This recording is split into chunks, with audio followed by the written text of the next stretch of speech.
1 वाटी मोड आलेले हिरवे मूग, 1 वाटी मोड आलेले मटकी, अर्धी वाटी चणे भिजवलेले एका कुकर मध्ये काढून घेऊन त्याने 2 ते 3 स्वच्छ पाण्याने धुवून घ्यायचे। आता यामध्ये 2 ग्लास पाणी घालून 1/4 चमचा हळद तसेच चवीसाठी मीठ घालून कुकरचं झाकण लावून 1 शिट्टी होऊन द्यायची। 1 शिट्टी झाली की कुकरचा गॅस बंद करायचा, तो थंड होऊन द्यायचा। तोपर्यंत 1 वाटी ओला नारळ खोवलेला एका मिक्सरच्या भांड्यात घेऊन 1 ग्लास पाणी घालून छान असं दूध काढून घ्यायचं नारळाचं। आता थंड झालेला कुकर हा झाकण ओपन करायचं। 1 पळी घेऊन नारळाचे दूध सतत ढवळत राहायचं आणि एका हाताने दुसरीकडे हे पाणी आहे एक्स्ट्राचं कडधान्य उकडलेलं ते या नारळाच्या दुधामध्ये घालायचं।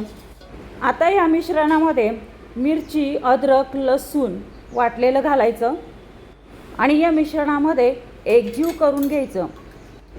गॅस सुरू करून गॅसवरती पातेलं तापत ठेवायचं। पातेलं तापायच्या आतच हे संपूर्ण मिश्रण या न गरम झालेल्या पातेल्यामध्ये हे संपूर्ण मिश्रण ओतून पळीने हे मिश्रण फिरवून घेऊन यामध्ये चवीसाठी मीठ घालायचं आणि पळीच्या साहाय्याने हे मिश्रण चांगलं ढवळून घ्यायचं आहे।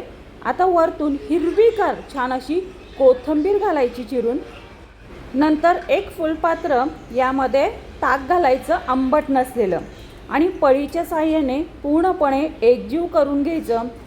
यामध्ये गूळ किंवा साखर घालायची आणि पुन्हा हे मिश्रण एकजीव करून घ्यायचं आणि उकळी येण्याच्या अगोदरच हा गॅस बंद करायचा।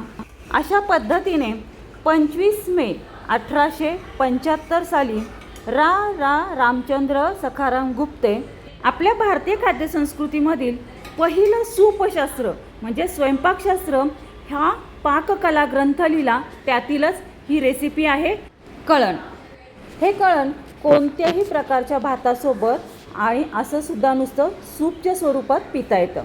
भेटूयात अशाच भारतीय खाद्यसंस्कृतीमधील तृप्ती सूपशास्त्रातील नवीन कुकिंग व्हिडिओमध्ये नवीन पदार्थासोबत। तोपर्यंत सर्वांनी तब्येतीची काळजी घ्या, मस्त खा आणि स्वस्थ राहा।